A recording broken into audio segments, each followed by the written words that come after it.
I was contemplating doing my makeup solely for the purpose of filming this video, and then I remembered I don't owe you that. Hi, my name is Bree, and welcome to Women Don't Owe You Pretty. What Frida Kahlo growing my armpit hair and getting a bob taught me about feminism and my concept of beauty.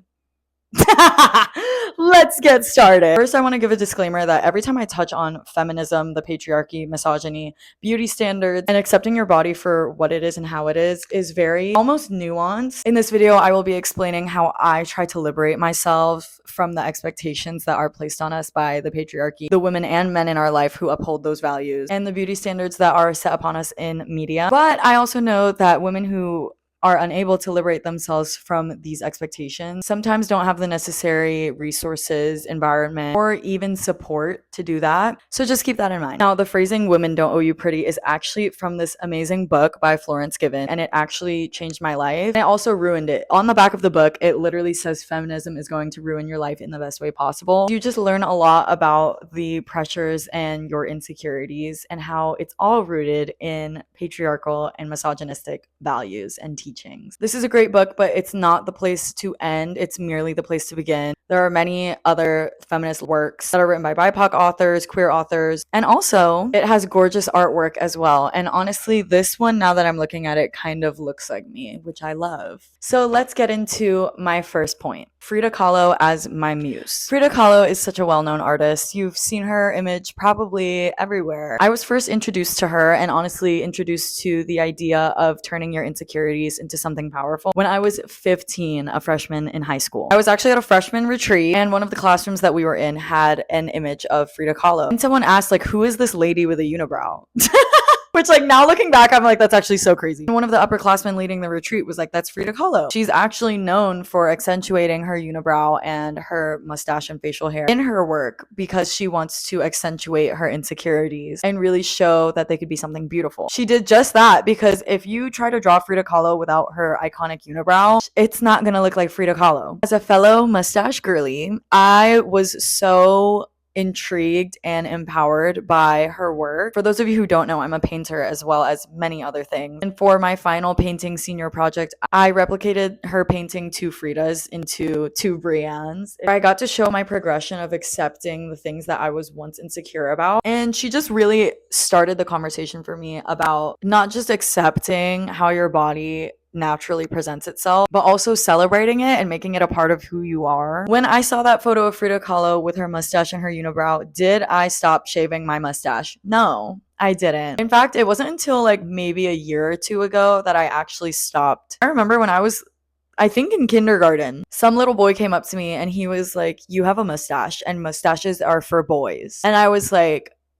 why would you say that to the Nicki Minaj? I came to my mom and I was like, "Mom, you will not believe what this bitch ass said to me." I think this concept became further apparent when I was in college and I read Women Don't Owe You Pretty. And I also met some of the greatest feminists, I don't give a fuck friends in my life. At the time that I finished Women Don't Owe You Pretty, I was very blessed to be living with my roommate and best friend, Grace. Like, we're at the function talking about Benjamin Netanyahu. Like, that is who we are. In Women Don't Owe You Pretty, she talks about how women's hair doesn't have to be shaved. Who told us that it had to be shaved? I'll give you a hint. And when I was talking to my friend Grace about it, she completely agreed. And I think as we got older and grew more into adulthood and honestly exercised our use of free will, we both stopped shaving. I remember one day she was like, "Yeah, someone commented on my body hair." And I was like, well, if hair wasn't meant to grow there, then it wouldn't grow there.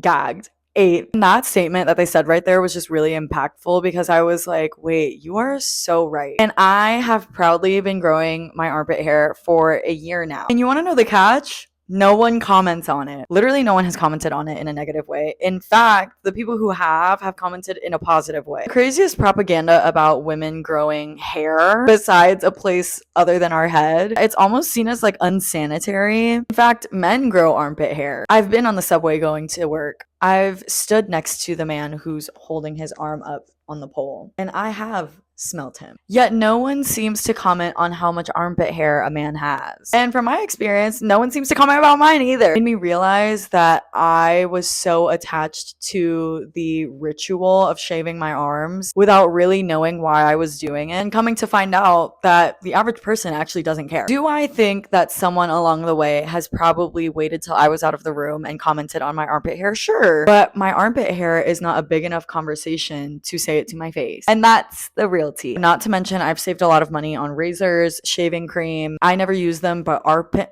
lighteners, armpit brighteners, I've never used those. Felt so much more beautiful and honestly really empowered. And it's honestly just like cunt. Like, I can't lie. The concept of seeing like a sexy girl in the club and then she raises her arms and she got pit hair. It's like, oh, right. The girls who get it. I think the only times I was nervous about having armpit hair were my corporate setting, which I'm pretty sure my coworkers have definitely seen my armpit hair already, especially since it's summer in New York. And haven't received a dress code, haven't received any feedback on it, because in the grand scheme of life, it does not matter. Second time I was a little nervous about my armpit hair was actually when I went to Texas to go visit my boyfriend's family. Not necessarily because of my boyfriend's family, more so because we were in Texas. Texas is cute. Texas is sometimes judgmental. Texas is sometimes conservative. And I almost shaved, like genuinely, I almost shaved like 3 months into my armpit hair growth journey. And I'm so glad I didn't, because after I kept my armpit hair, went through my whole Texas trip and came back and it wasn't even a big deal, I was like, oh, so I need to dismantle what I think is important to my image and my concept of beauty. And that's the thing about beauty standards and what you think makes you beautiful, because a lot of times it's the validation of other people, which brings me to my next point, which is everything I learned when I got my hair chopped off. Now, I have to preface this by saying this is really the point in the video where I am purely talking about my personal experience. I don't know if it's the same for everyone. I'm hoping that if there are short-haired baddies in the comments, they can help further my studies and my research. When I was a senior in college, it was my last year in college, I decided I wanted short hair. My hair at this point was like to my butt. I think I watched Beef on Netflix, and the main character chopped her hair off and dyed it like a platinum blonde, and it was so cunt. I was like, wait, that's an Asian baddie with a bob. I can also be an Asian baddie with a bob. So, as an Asian baddie, I got a bob. And let me tell y'all, I have never felt more beautiful. I might start crying. I just felt like you could see my face a lot more. I just felt like you could see my beautiful body a lot more. I was so obsessed with myself when I had a bob. I stay obsessed with myself. But when I got my bob, like just bob, like that's all I have to say. I literally just have never felt more beautiful. But what was interesting in my bob experience is that I genuinely noticed a significant decrease in the amount of male attention I got, both in person and online. At this time, I was still making TikTok content. I immediately noticed like a decline in my overall engagement, in the amount of thirsty men were in my comments. And also when I would go out, less men came up to me. I think less men wanted anything to do with me. Maybe it's crazy for me to assume, but I think less men liked me when I had a bob. And in the spirit of realness, in the spirit of transparency, I was really disappointed in that, because I had never felt more beautiful, to the point where I was like, damn, I can't wait to let this hair grow out so I can start to get men's attention again. Because like I said, sometimes beauty is determined by the public's view of you and other people's opinions about you. Regardless, I loved my short hair. I still love my short hair. And what's even more important is that I met my now boyfriend and hopefully soulmate for life when I had a bob. Oh my God. I like can't stop smiling because I'm just so glad that I met him when I had a bob. I know that sounds crazy. My boyfriend loves me in all forms. I mean, he fucking better. But I have layers right now, and sometimes when my front layers are the only ones forward, it looks like I have my old haircut. My man is so obsessed with me when my hair is short. What's even cuter is my same friend, Grace, has told me about how her parents met and how her dad loves when her mom's hair is short. And he's like obsessed with her when she's like damn near bald. It really isn't about who loves you when you have long hair. It's about who's obsessed with you when you have no hair. And that's actually, I think, a Bible verse. It's New Testament. You wouldn't know. More recently, I was again having a conversation with my friend Grace, and we were talking about this creator. I completely am blanking on her name, but I will put them on the screen. She basically made a video about how she feels so attached to her hair to feel beautiful and to feel sexy and to feel feminine. So she shaved it. Yeah. And watching her journey, I cried. That is so beautiful. To realize that you have an attachment to something or attachment to a feature of yourself or a component of your body to feel beautiful, and then to release it and let it go and find new ways to feel beautiful. Wow. What a big dick move. Like, her dick is huge. And I honestly hope one day I can get to a point where I can go through that journey and see what it's like. It does sound mildly traumatizing because I will admit I am also attached to my hair and how it plays a role in feeling beautiful. But the tea is that creator is so beautiful, so